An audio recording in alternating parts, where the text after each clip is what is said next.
hosts, along with the Edgelands Institute, hosts for the Ending Youth Surveillance series. A little bit about the Notice Coalition. We are a group of organizers, activists, academics that are working to end criminalization, youth criminalization in education and beyond. We also are hosting the inaugural National Fellowship of the No Data About Us Without Us Fellows, where we're working with communities across Texas, Illinois, and Minnesota to build an infrastructure on the ground to support the resistance, refusal, and reimagining about how tech is used or applied in communities. We have a number of members of our fellowship as well as our Notice Coalition members with us tonight. So I just want to give them all a nod. And I'm actually going to pass it over to Clarence so he can share a little bit about our Ending Youth Surveillance speaker for this evening. Thanks, Marika. So we are excited to welcome Dr. Roderic Crooks with us tonight. He is an assistant professor in the Department of Informatics at UC Irvine. His research examines how the use of digital technology by public institutions contributes to the minoritization of working class communities of color. His current project explores how community organizers in working class communities of color use data for activist projects, even as they dispute the proliferation of data-intensive technologies in education, law enforcement, financial services, and other vital sites of public life. He has published extensively in human-computer interactions, science and technology studies, and social science venues on topics including political theories of online participation, equity of access, and document theory. And without any further ado, I will turn it over to Dr. Crooks. Okay, great. Thank you so much for that introduction. Can everybody hear okay? Just with a thumbs up. Okay, great. So I'm going to just go right into it. I'm going to share my screen as I practiced just a moment ago. Then I'm going to share these slides also as I practiced a moment ago. From start. Okay, looks okay? Thank you. Okay, so this is a book I have written. It was released in September. The title of the book is Access is Capture, Datafication, Race, and Urban Schools. It was published in 2024, September 2024 by the University of California Press. So I am from California. I teach at the University of California, and I published at the University of California Press. So this is sort of an all California production, but I'm thrilled to be here with people from everywhere. So what this book is about this kind of persistent and appealing idea that access to technology is going to produce equity, particularly racial equity. So you all have probably seen this a lot. For example, in public education, there's this big push still that in working class communities of color, students need access to technology in order to achieve a number of desirable ends. So that could be keeping up in the digital economy. That could be something called 21st century learning skills. That could be something called digital citizenship. But it's this kind of general, ethical, rhetorical approach that really puts this impetus on placing digital technologies in places that are perceived to have been shortchanged by other kinds of inequalities. So that could be economic inequality. It is almost always racial inequality. You can see that story happening now around AI. So you'll see, for example, any minute now, they're going to say, well, schools, urban schools, for example, really need AI because there's some other kind of inequality there. So learning outcomes, for example, in STEM fields are not what we want them to be. So we really need some kind of investment in AI or some other kind of educational technology to overcome this perceived gap. So I've been studying access to technology in various forms for all of my scholarly career, and I'm going to talk a little bit about my personal connection to this material. I think this idea is a little bit tired. It's a little bit stressed out. I think in the current moment, people are perhaps more suspicious of technology. But the problem, or I guess the genius maybe of this strategy, is that the terms of access to technology, particularly the material forms that technology take, and the benefits that this is supposed to produce are so pervasive and change so frequently that they have achieved a kind of common sense that cannot be dislodged with empirical evidence. So as I write in the book, I say that access has force, even if the logic of it is a little bit threatened out. It motivates investment in public infrastructure. It gives professionals a sense of purpose, animates fundraising efforts, bolsters laws, statutes, and policy. So over the course of the 6 chapters of this book, I talk about kind of where this idea about access to technology comes from. And then I spend most of the book on really up close portraits of what it's like to live or work in one of these places where access to technology has been established on behalf of some, seemingly bereft group of people. So I talk about this in terms of different technologies that are preferred in this way. And those include tablet computers, that includes data-intensive computation and data visualization. And then finally, at the end of this book, I switch a little bit to talk about how community organizers in these same communities can give us new ways of thinking about technology, particularly digital data, and thinking about public life that could get us beyond this very tired story about access. So that's what this book is supposed to do. I did want to talk a minute about my kind of personal connection to this material. So I come from a working class Black family here in South Los Angeles. I'm the first person in my family to go to college. I'm the first person in my family to become a white collar professional. I was a bookish person, and so like a lot of bookish people, I became a sort of computery person as a kid. So I was really pushed to a lot of kind of STEM adjacent programs with this idea of access, that this was going to sort of do something great for our communities. I am also a person who is systems impacted, a term that I learned from some of the community organizers that I work with later. So that means my family grew up experiencing mass incarceration, family policing, all those things happened at the same time.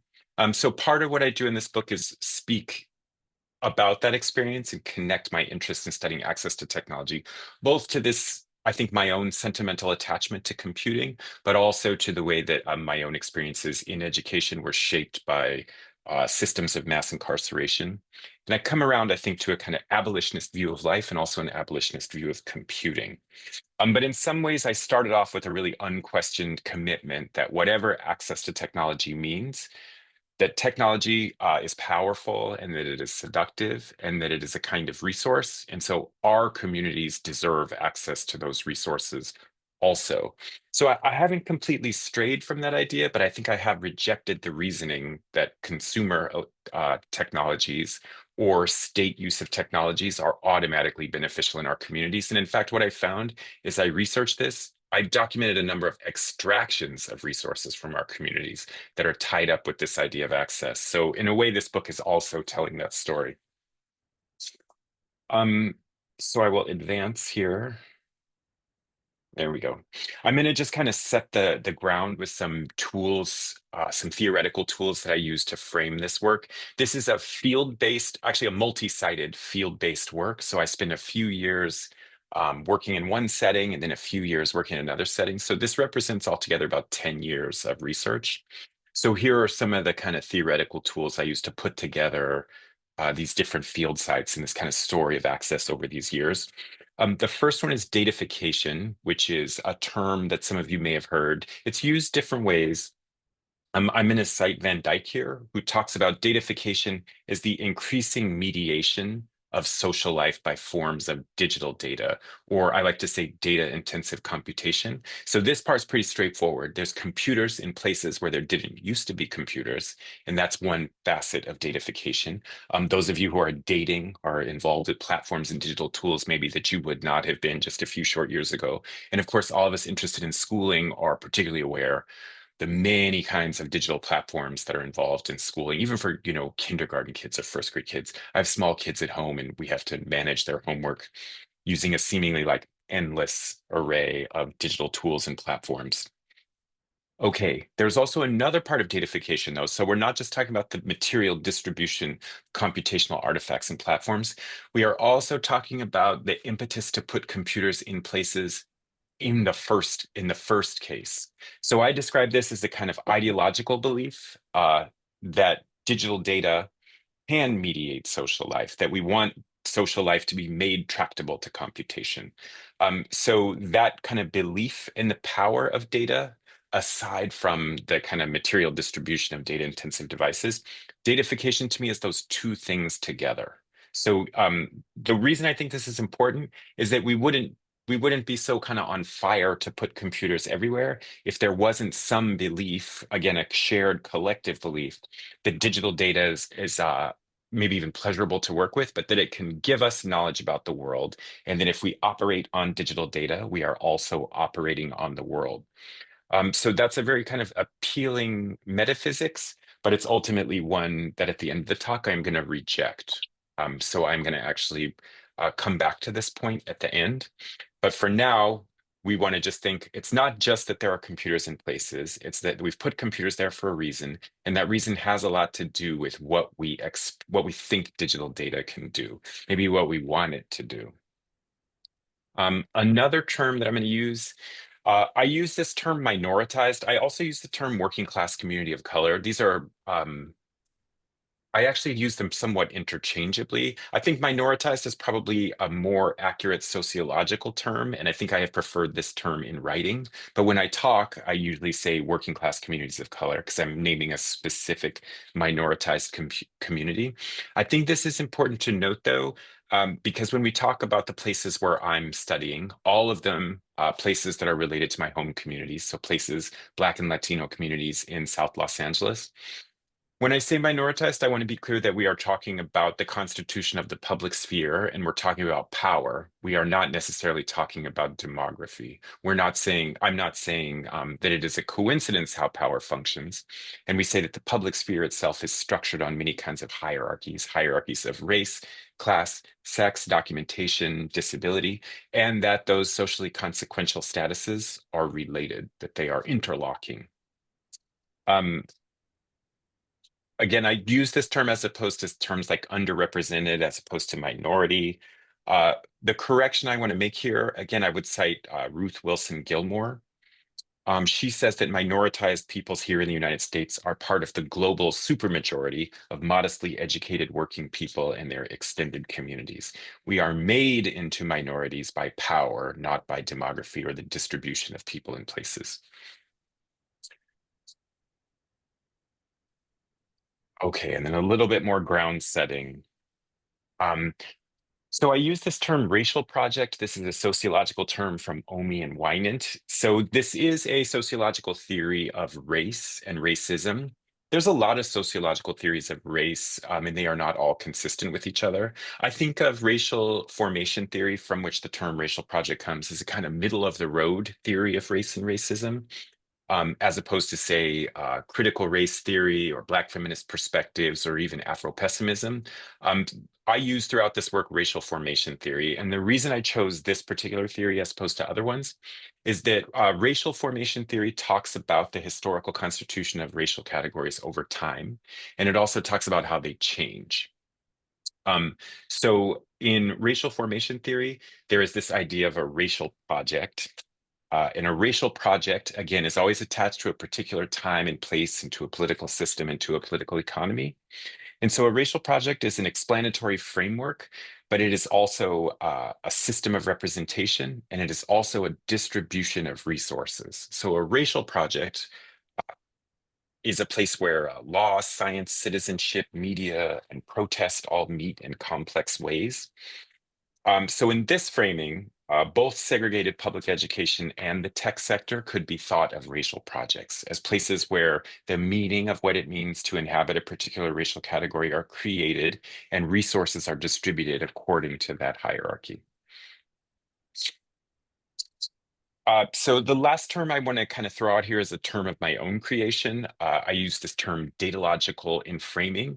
So datalogical inframing is how you make a race problem seem like a data problem. And so datalogical inframing names strategies of organizations that are deeply involved in racial hierarchies, deeply involved in racial projects and distributing resources according to racial hierarchies, a way that they can kind of busy themselves in the collection, aggregation, and analysis of data in a way that completely accommodates the racial project in the first place. So I'm going to use this term again when we talk about data scientists who are working in urban education, but this is a term that might be useful to people working in other sites.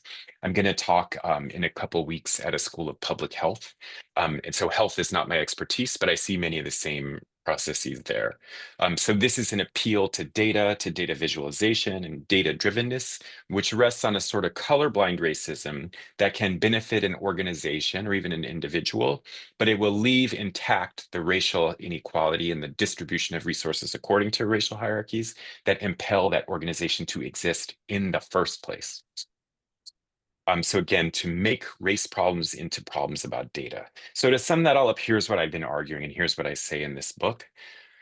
I say that this virtue of access calls forth and enjoins us to configure a resource field, one that takes resources from minoritized communities and supports the racial project of segregated public education via this process of data logical and framing, of making race problems seem like problems of data. At the end of the book, I turn a little bit to think about alternative ways of thinking about data, thinking about public life. But I feel a little sensitive to propose them in this audience, because almost all of the things I'm going to tell you about other ways to think about this were told to me by community organizers who are in this audience. So like I said, this book is composed of a few different sort of field-based projects. I'm going to just run you quickly through what's in these different chapters, and sort of what I did in terms of research at each field site. And then I'm going to end, again, with a few questions about public life, and also these questions about data and representation that we were talking about before. And I should have looked at the clock when I started. Okay. The first part of this work is field-based work that I did from 2013 to 2016.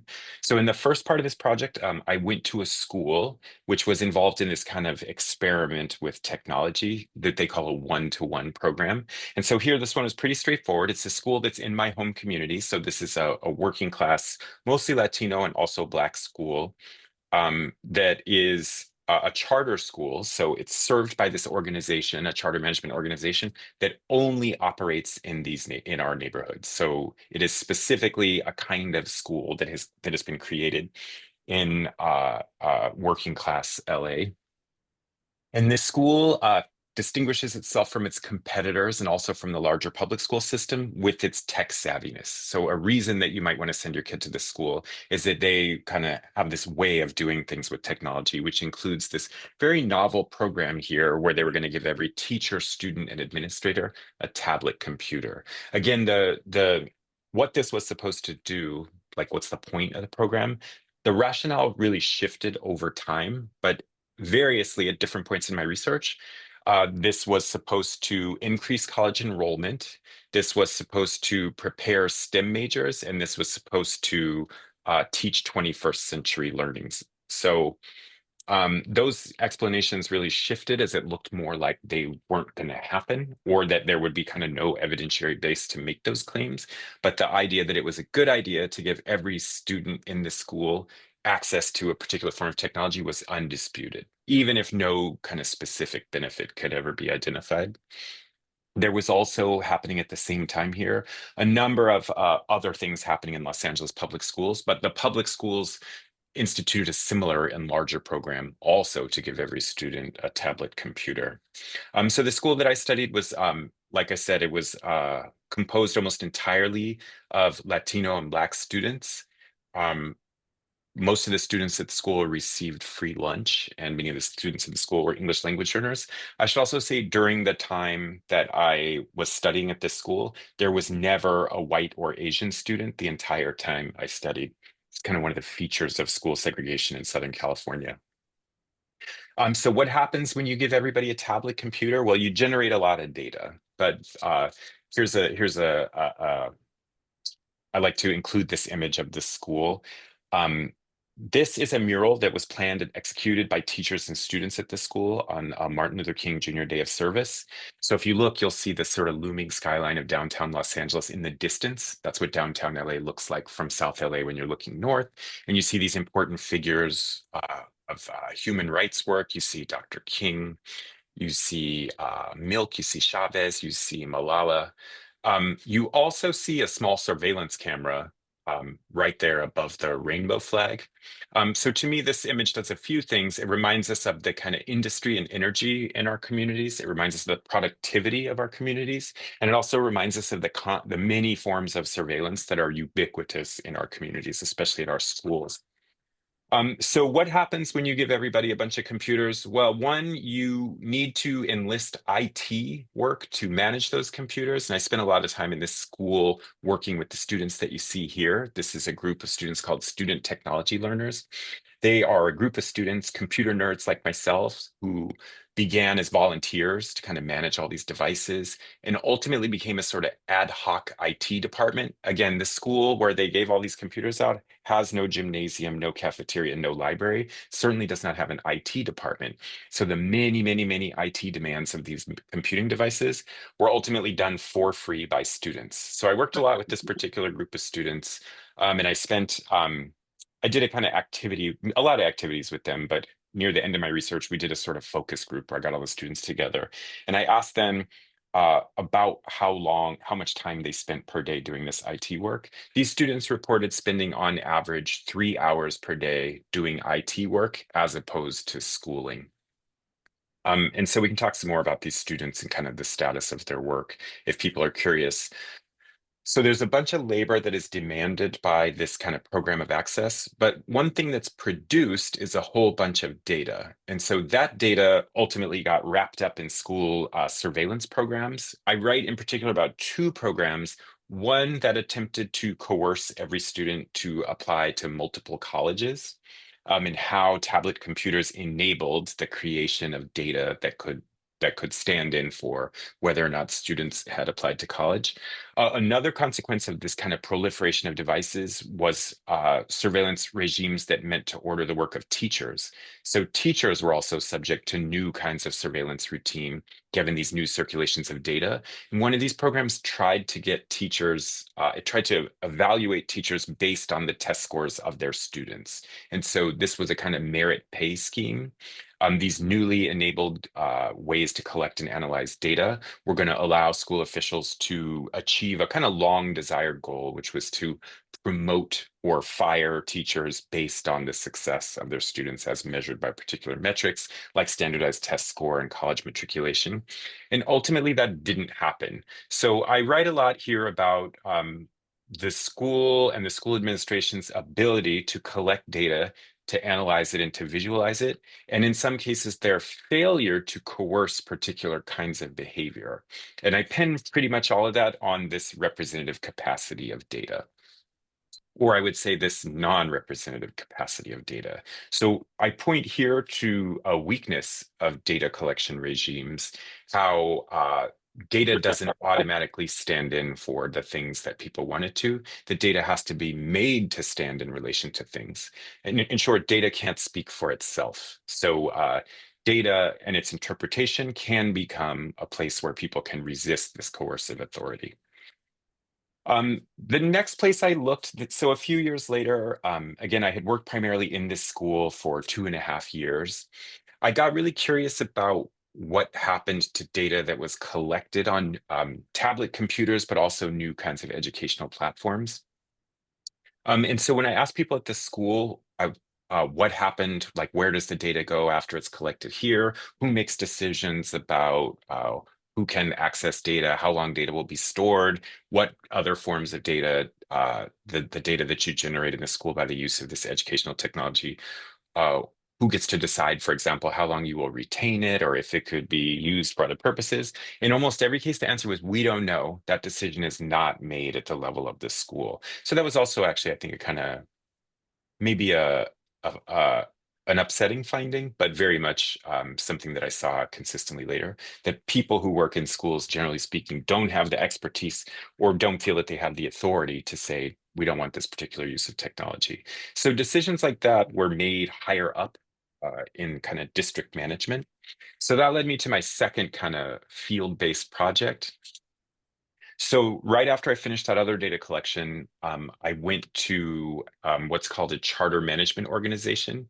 So a charter management organization runs a network of schools. Okay, the charter management organization that I'm looking at in this in this part of the research serves the same communities. So geographically, it's serving the same schools in South and East Los Angeles, still serving these exclusively Black and Latino working class schools, but it is a competitor of the first chain.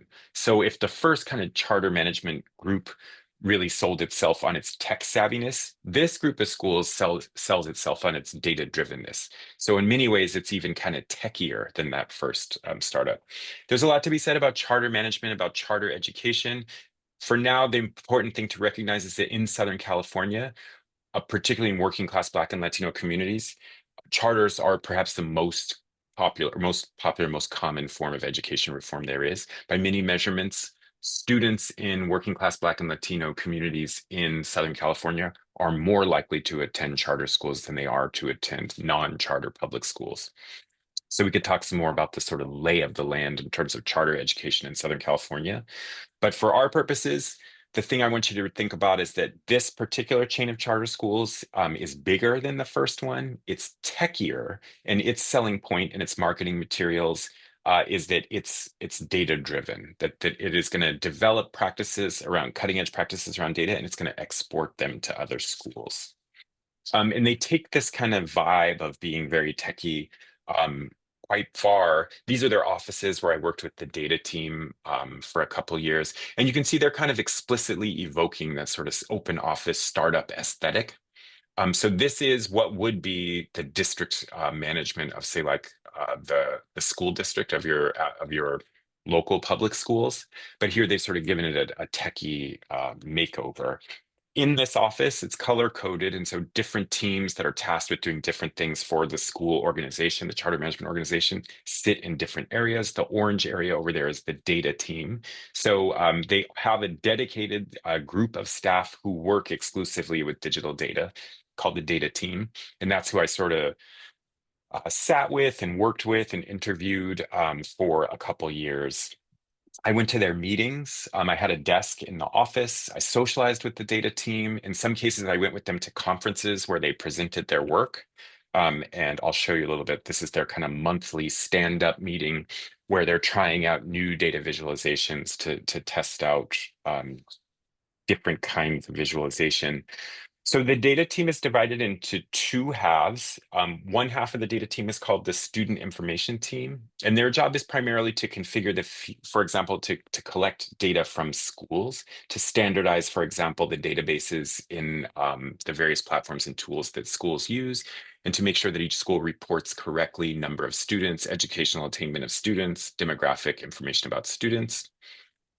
The other half of the team is called they're actually called the data team also. So I should give them another name to make that less confusing. But anyway, their job is really to analyze data, and they have they have greater technical skill. So they know less about schools and more about data. And they do things like, for example, build data pipelines to collect data from different places. They also can, if someone else in the organization wants to know an answer to a question, they can sort of connect different sources of data and put them together to try to answer a question about real estate, about where they should place a school, about if a particular intervention has produced more college graduates, and so on. So one point I make in this work, or one thing I kind of argue here, is that even though they had different orientations to data, and even though they had different sort of duties, everything, all the data work at the organization ultimately found expression as a dashboard. So that was important for a variety of reasons. And at one point in the work, I go and examine the code that produces such a dashboard. One, to show that frequently the code rests on racialized assumptions about, for example, chronic absenteeism or college matriculation. And two, to show that people who had expertise in data had a lot of questions about data. They felt a lot of uncertainty that they were unable to express via the dashboard, which was, again, the real currency of data in the organization. So questions about uncertainty, questions about validity of data, questions about reliability of data were quite literally pushed out of view and there was no ability for people who had that expertise to express to the rest of the organization that they perhaps weren't sure about a particular measurement. The idea was really, well, let's use the data and let's use the tools we have, and that would be better than nothing at all. And in this way, a lot of assumptions, a lot of kind of faulty assumptions got smuggled in and sort of laundered as data. So that was about 2 years of work, and again involves this sort of working more closely with code and reviewing the code of the team that I worked with most closely over those years. And again, this is, I think, another view, maybe a little bit zoomed out. So as opposed to that first couple of years, which I spent just in a school looking to see what people were doing, this one is like, well, now that all this data exists, what can people do with it? You'll see in this also, this part of the book, a real kind of pivot towards surveillance. And so in this case, it's that, well, we have all this data, we might as well do something with it, even though, there are real concerns among people who know about the validity and representational capacity of this data. So after those chapters, 2 each on those various sections, on those sort of field works, I do pivot here to talking a lot about community organizing. And this section of the book I call Spreadsheets for Racial Justice. Again, community organizing, as I understand it, is about building grassroots power in a community that is dealing with a particular problem. So community organizers often, but not always, pursue goals that relate to larger social movements, and community organizing is important political activity within working class communities of color. So in this way, I'm still focused on the same communities, but I am looking out saying, well, schools serve our community, who else serves our community? And an important place to look, particularly in the space of data, was it community organizers? So one thing that I have argued and written about elsewhere is that community organizers are also increasingly called upon to work with data. So in the same way we've talked about datafication and this impetus towards data in the space of education technology, there is a similar dynamic among community organizers, that there is the expectation that community organizing can be done or should be done in a way that is data-driven or oriented towards those commercial platforms that aggregate data. And in this way, I say within the space of community organizing, data represents a kind of double bind. And that is that working with data can be antithetical to the work of community organizing. One, because data are theory laden. In many cases, data that are available and can be used by organizers already reify assumptions of white supremacy. And that's something that I talked about in the previous chapter. Let's say it this way. Let's say a lot of assumptions about the world get laundered through data and end up in public sources of data and end up in many common places of data. And so this is not really a problem of bias. This is a problem, I would say, of data logical and framing, trying to present problems in the world as if they are objective, value-free data. We lock out a whole bunch of stuff that is important to look at, and we also kind of bake in a bunch of assumptions that we might not want to. Community organizers know this and are very sensitive to this. Okay, another problem or another way that working with data can put community organizers in a bind is that people in the community know what their problems are, and people in the community know what harms are happening in their community. And in many cases, people in the community know what they want done about it. But there is frequently this demand that community organizers need to express via data what is already well known by people in the community. It's worse than that, actually, in that many of the kind of forms of evidence that community organizers are required to work with would be data that is produced by the state already. So what I'm saying is, it's not the case that community organizers and people, even people in the community who are not organizers, it is not the case that they don't know what the problems in their community are. And it's also not the case that the state does not know what the problems in a given community are. In many cases, the state has produced those problems.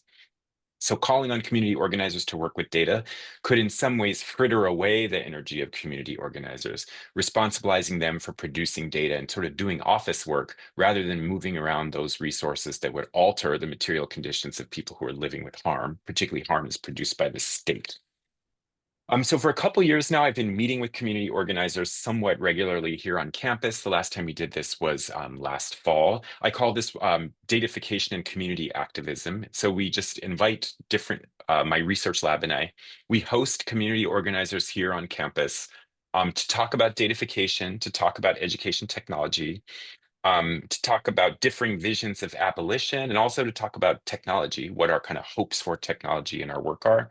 Sometimes this work looks like mutual aid. Sometimes this work looks like research. Sometimes this work looks like rest. Sometimes this work looks like networking.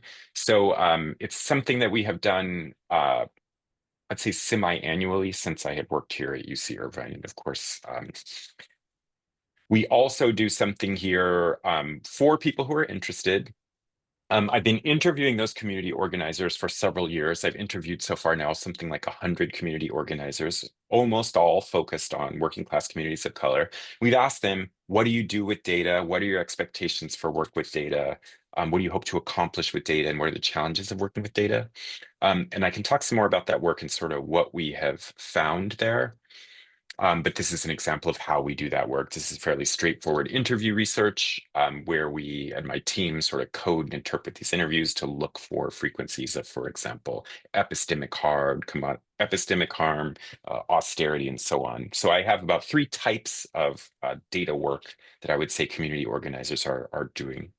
But instead of talking about that, now I want to actually just kind of wrap this up by talking about some questions that I end this book with. So rather than saying conclusions, I like to say that these are open endings. These are places where I think this work could go, places where I think academics and community organizers could maybe think themselves about what it is that we want to accomplish, or kind of like what we would like to make happen. So the first one is we talked about datafication as the sort of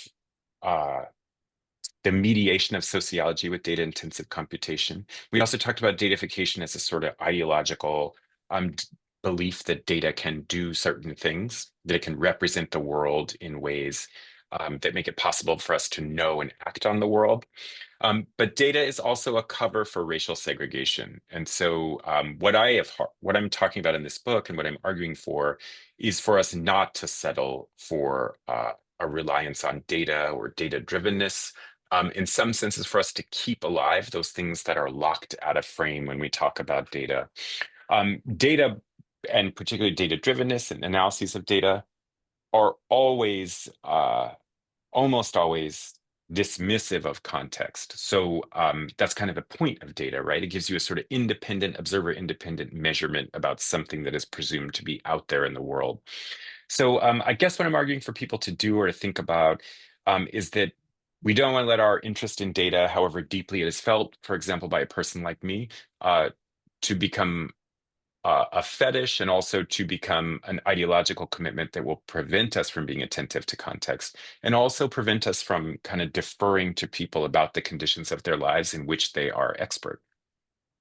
Another point that I kind of end on is thinking a lot about data.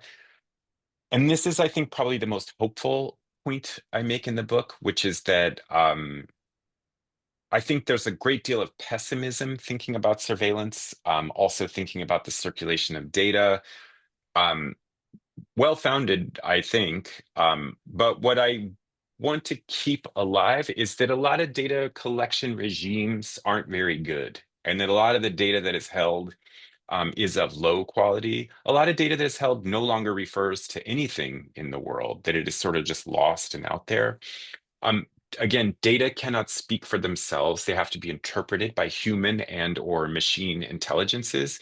And that really gives us a place where we can intervene, and we can say, no, I don't recognize this number. This number has become degraded. This number is dusty. This number no longer refers to a thing out in the world. And so we don't have to show us your math, show us your chain of custody, show us all kinds of things. But again, those numbers, that digital data, it's very easy for it to get separated from the thing it's supposed to represent. That's partly its allure. But I think that gives us strategies that we can use, particularly in the realm of surveillance, but all over. So I'm arguing really in a way against despair and fatalism. And we can talk some more about kind of where in the field work I came to that. And then finally, the last question I want to think about, or this kind of open ending that is guiding my own thinking going forward, is thinking a lot about technological aspects of liberation and technological aspects of freedom. And I don't know if there are any. I think I'm now open to the idea that there don't have to be, but that there could be technological aspects to our own liberation if we want them. But that doesn't mean that we should accept the ones that we've already been given. And in fact, in many cases, the best thing we can do is refuse the ones that have been offered to us. I close here by thinking in that direction, by citing this modified version of the Black Panther Party for Self-Defense's 10-point program. Around 1980, Elaine Brown and Huey Newton got interested in what they called the technology question, which had to do with the kind of success of global capitalism across the world and the failure of insurgent movements to defeat them. So they rewrote this kind of first point of the program to say we want land, bread, housing, education, clothing, justice, peace, and people's community control of modern technology. So to me, this is quite provocative. It points to a long, long tradition of political mobilization, of abolition, of Black political traditions, but it also points to this idea that there could be technological dimensions of that struggle if they were rooted and if they were connected to forms of community control and care that we already resist and accomplish. So I want to think about community control of modern technology as a sort of both a demand that we might make in a direction that we could think in, that people who are genuinely interested in liberation could direct their efforts this way.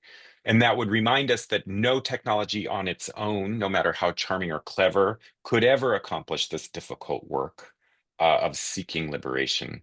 But if we're willing to work through our ambivalence about technology, we might think of modest, situated ways that digital technology or some form of computation could aid this generational project. So I'm going to leave it there. Again, I want to thank the Evoke Lab. Those are my students and colleagues here at UC Irvine, the many community organizers that we have been in contact with this year. We talked a lot about critical connections as being the point of kind of work between community organizers and academics. And we could talk some more maybe about what that could look like. Of course, I want to thank Marika Pfefferkorn and Ryan Crane for having me and all you ending use surveillance participants. And then finally, just if there are, I forget if there is or not, but when I get paid for talks, I donate the money to my community partners. This quarter, I'm donating to the Hub for Integration, Reentry, and Employment. They work with formerly incarcerated people here in Orange County. Thank you. Thank you And then so I'll much, Dr. Crooks. Really appreciate the depth of work that you have put in over more than 10 years, I should say, and really bringing to life and light the work that is happening in your community and around. At this point of our series, we'd like to invite folks to engage in conversation, ask questions, and so we can carry forward our learnings from today beyond this session. So I invite anyone to drop in the chat if they have a question, or unmute yourself and come online, off mute and share your question. And I also just wanted to share in the chat, Dr. Crooks, that you already got some feedback, such an incredible presentation. Thank you. But I invite anyone to come off mute or drop in the chat what you're thinking, what questions you have, all of those pieces. I also don't want to be bossy, but like if people who are in the audience just want to like say what they're working on or kind of like things, you know, connection. How about this? You could do a comment, not a question. Like normally it's like frowned upon, but let's encourage it and just be like, okay, this is not really a question. I just want to make a comment. And then you could say a little bit about your own work. I would really love to hear it.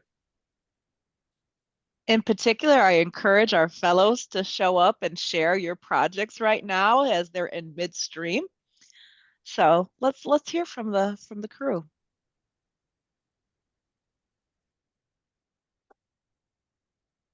We got some hands up. So I think I saw Jeremy's first, and then I think next in the queue will be Joy. Hi, awesome presentation. Thank you so much. My name is Jeremy. I'm a teacher. While I was listening to you, I was thinking about a situation that I had today where basically I gave all my students 0 because they didn't do an assignment. And I was just thinking about how, I'm going to give them another shot at it, and was conceiving of how they might tell the story of why they got the 0, if that makes sense to you, of like how this data doesn't accurately capture what should have happened in the class or what they wanted to happen. And I was wondering if you could elaborate a little bit more on the community organizers that you have been researching and know about, and how they might approach a situation like this, where encouraging people to tell the story behind the data.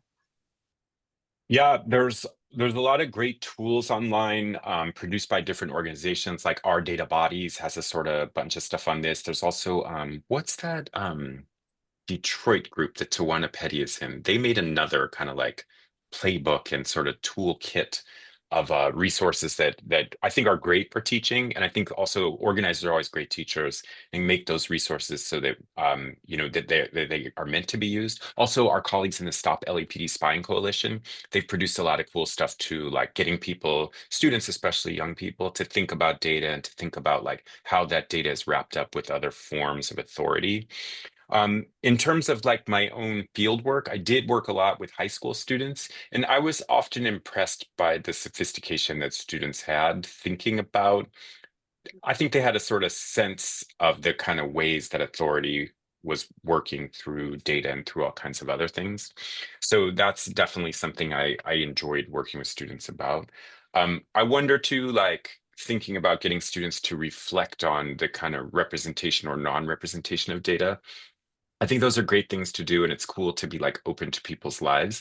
Um, I wonder also if that's, well, I don't know where people are at now, honestly. So it's been a few years since I worked in schools, but I don't know in 2025 if students still have a sense that there is some wiggle room there in how they are represented, or if there's this sense that it's kind of all closed down. So I guess just anything that would encourage people to think about that being a space, that interpretation and that representation as being a space of conflict, as being a space of struggle. I think that's where I would ask people to go. Yeah, Marika has found the Detroit Community Tech, there are data bodies. Those have actually, they have instructional tools in there that you can use, which I love.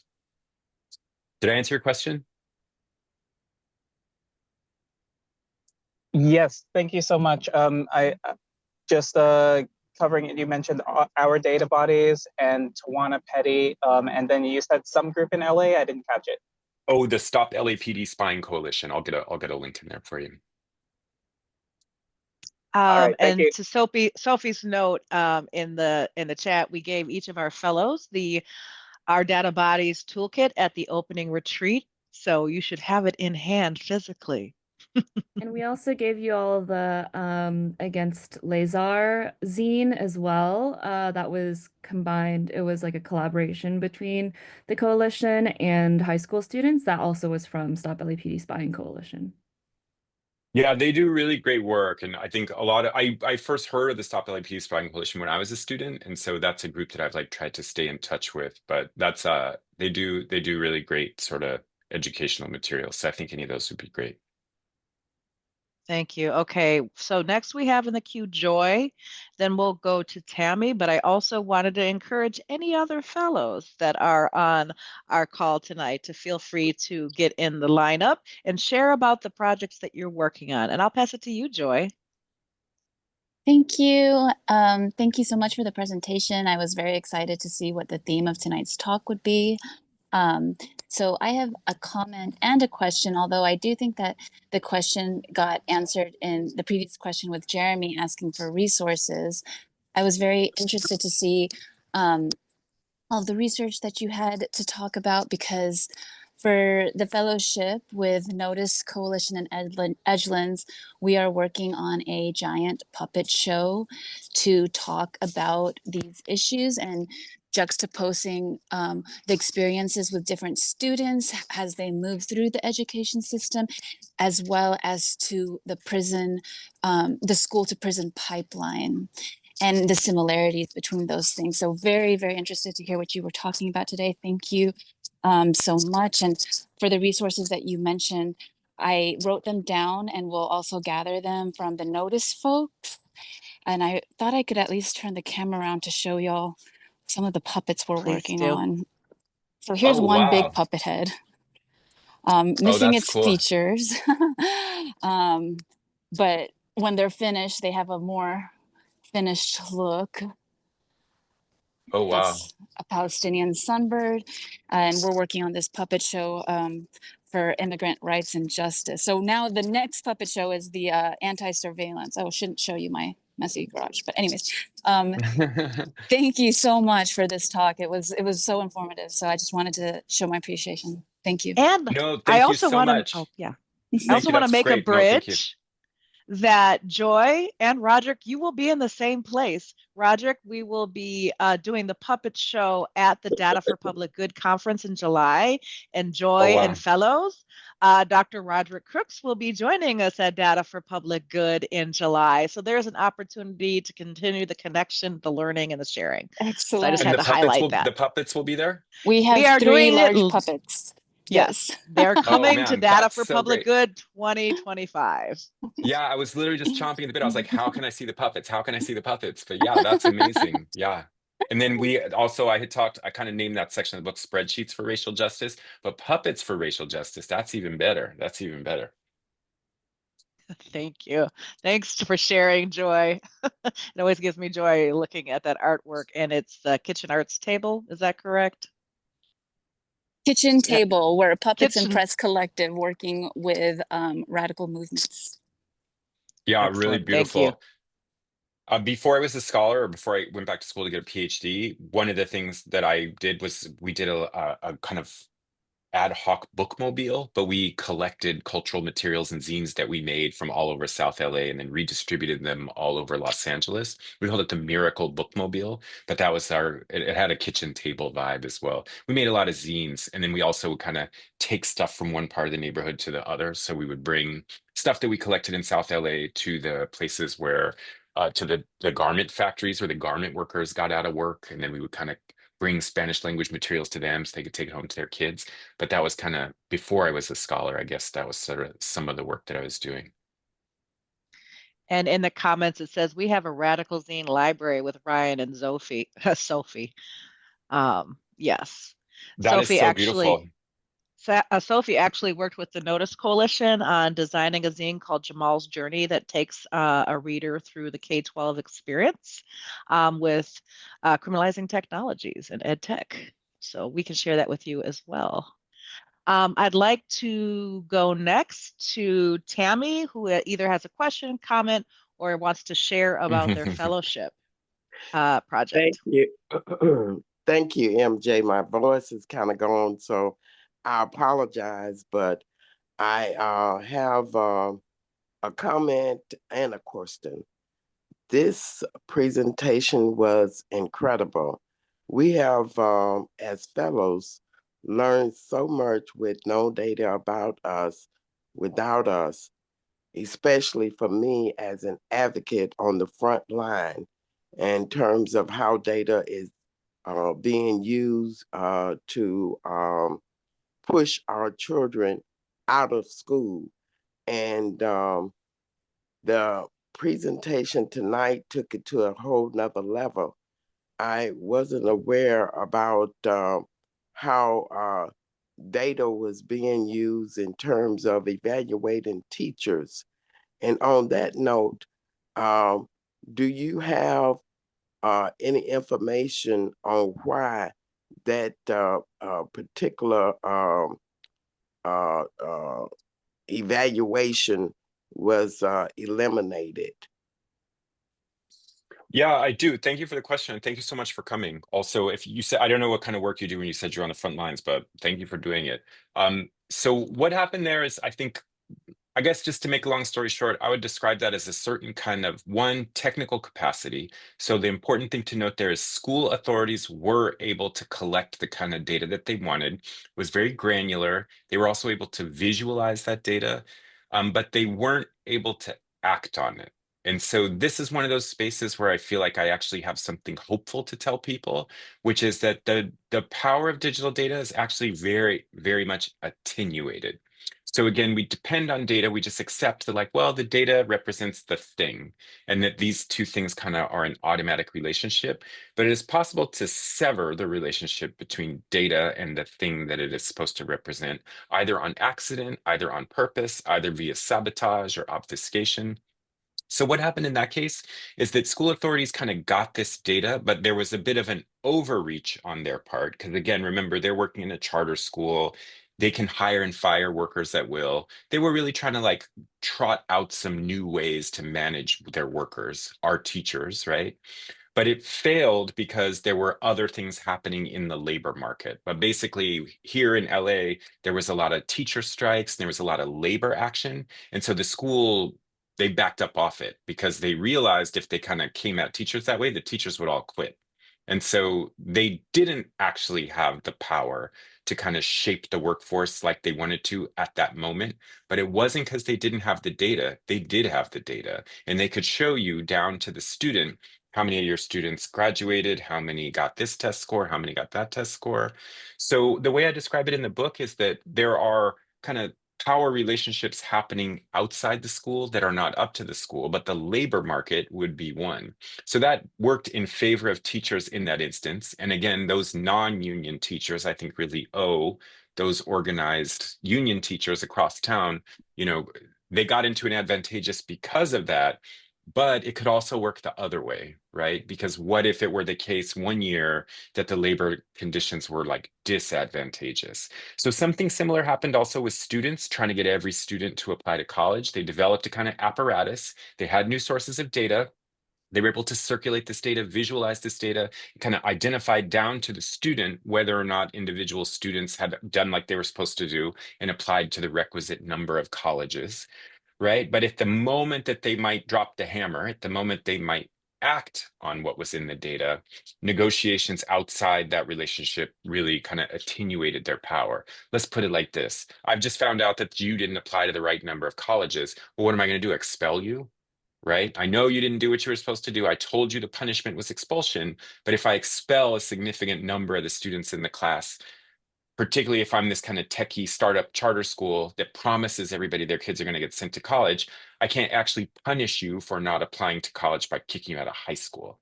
So this was another instance where what failed was not the technical apparatus. It was this sort of power negotiation outside that particular relationship. But again, we had the numbers, we knew which students had applied and which students had not.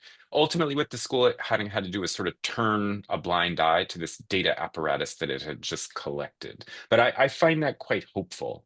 So to me, that says that just because they have data and just because they have a number, just because that number is supposed to supposed to represent a certain thing, it doesn't necessarily give you the power that you want.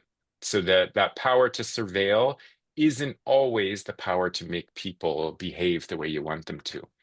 I did see also something else that is maybe not as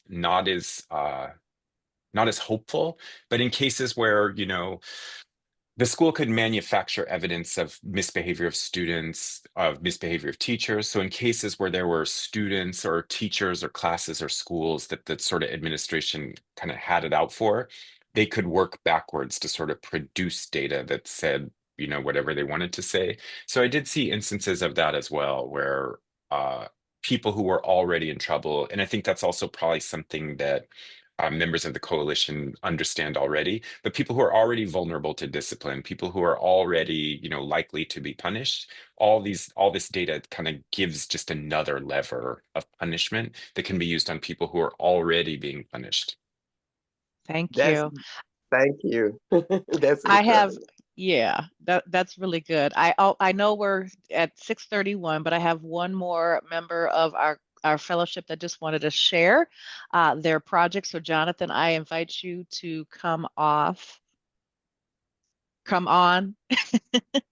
and share your work. Hello, and thank you for your patience, and sorry for being late. I am drawing this drawing I'm about to show y'all. Let me see. This is me when I was 15 years old, literally a year before I committed my crime, and 16. I ended up serving 11 years. But this is something I'm working on for the project. So it's supposed to be me, And then right here, so it's kind of like how it cracks, and then it's gonna have all this similar data drawing, like way I'm gonna put numbers all over it, like coding, because you can see the coding in his eyes. Yeah. But I wanted to put coding on the background too, and as it's breaking down into data, it's basically signifying how they're taking away our humanity with data. So I've been working on this, put a few hours on it, but I wanted to present that to my mentees because I have mentees under me. But I also wanted to just use it for whoever wants to be able to see it. It's a 15 by 30 board, so it's actually bigger than what you can see it. Like my hand's pretty big, and it's bigger than my hand. So that's kind of what I wanted to show y'all. So yeah, he's breaking down into data. So it's like you're tearing off the humanity of a child into data. So you can see the cracks and everything. It's kind of what I Yeah, that's really visualize when I beautiful, think man. about the way. Sir? It looks great, man. It's really beautiful. It's well done. Yeah, thank you. One of the Thank y'all. incredible, thank you, Jonathan. One of the incredible parts of the fellowship that is really emerging is the artistic communication and translation of learning.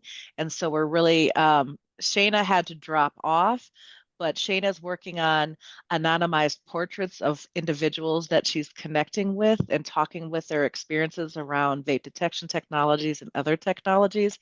So all of these projects and products will be featured at the Data for Public Good. So I'd love for you to meet our fellows in person when you're there. On behalf of the fellows and the Notice Coalition and our teams, thank you so much for your willingness to join us this evening, share your work, and do this rich, important work that you're doing. Yeah, it is my great honor to be with you today. I admire the work that you do, Marika, very much, and also really nice to meet all of you so much. So I feel a little foolish being here. Like, yes, people, community organizers are already working on this, but I feel like all of my intellectual work is guided by what community organizers are doing. I absolutely am thrilled to be able to come back and talk to you. I dropped my email address in there also, so if anybody wants to talk about anything later, or you have questions about, I don't know, my research or UC Irvine or anything like that, please definitely get in touch. That's amazing. And on that note, we look forward to the next Ending Youth Surveillance series, which will be coming up in April. And we are working hard at finding our next speakers. We'll also be in the near future be featuring the actual projects of our fellows as the fellowship is wrapping up. But without any further ado, thank you and good night, everyone. Okay, thanks again.